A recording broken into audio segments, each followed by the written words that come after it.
നമസ്കാരം, ബ്രഹ്മ ന്യൂസിലേക്ക് സ്വാഗതം. NDA കൺവെൻഷനിൽ അയ്യപ്പന്റെ പേരിൽ വോട്ട് ചോദിച്ചതിന് സ്ഥാനാർത്ഥി സുരേഷ് ഗോപിക്ക് ജില്ലാ collector TV Anupama IAS notice നൽകിയിരുന്നു.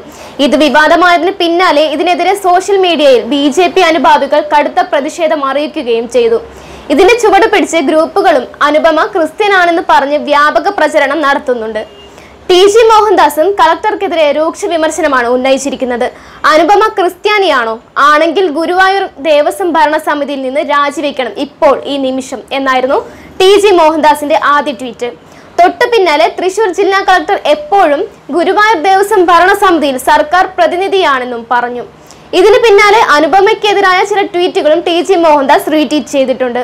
അതേസമയം ജില്ലാ കളക്ടർ TV അനുപമയുടെ നടപടി ശരിയെന്നും തെരഞ്ഞെടുപ്പ് ഓഫീസർ ടിക്കാറാം മീണ വ്യക്തമാക്കിയിരുന്നു. കഴിഞ്ഞ ദിവസം തെരഞ്ഞെടുപ്പ് പ്രചാരണത്തിനിടെ അയ്യപ്പന്റെ പേരിൽ വോട്ട് ചോദിച്ച സംഭവത്തിലാണ് തൃശൂർ കളക്ടർ അനുപമ IAS സുരേഷ് ഗോപിക്കെതിരെ നോട്ടീസ് അയച്ചത്. അതേസമയം തനിക്കെതിരെ ചട്ടലംഘന നോട്ടീസ് അയച്ച സംഭവത്തിൽ കളക്ടർ തന്റെ ജോലി കൃത്യമാണ് ചെയ്തതെന്ന് സുരേഷ് ഗോപി പറഞ്ഞു. സംഭവത്തിന് പിന്നിൽ രാഷ്ട്രീയ പ്രേരണയുണ്ടോ എന്ന കാര്യം വ്യക്തമാക്കേണ്ടത് തൃശൂർ ജില്ലാ കളക്ടർ തന്നെയാണ്.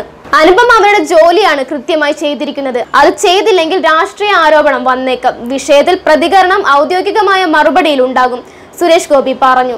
MP ഫണ്ട് വിനിയോഗത്തിന്റെ കാര്യത്തിൽ തന്നെ ഒരുപാട് പിന്തുണച്ചിട്ടുള്ള വ്യക്തിയാണ് കളക്ടർ അനുപമ. അവരുടെ ആത്മാർത്ഥതയെക്കുറിച്ച് അറിയാം. അതിനകത്ത് കളക്ടർ എന്റെയോ എതിർത്തവരുടെയോ രാഷ്ട്രീയം നോക്കിയിട്ടില്ല. നീക്കത്തിന് പിന്നിൽ രാഷ്ട്രീയമാണെങ്കിൽ തന്നെ തെരഞ്ഞെടുപ്പ് കഴിഞ്ഞ ശേഷമെങ്കിലും അവർ പറയുമല്ലോ, ഇല്ലെങ്കിൽ വേണ്ട എന്നായിരുന്നു സുരേഷ് ഗോപിയുടെ മറുപടി. OP 160/18 കക്ഷി സജിത് കുമാർ അമ്മണിപ്പിള്ള, എതിർകക്ഷി കാന്തി ശിവദാസൻ.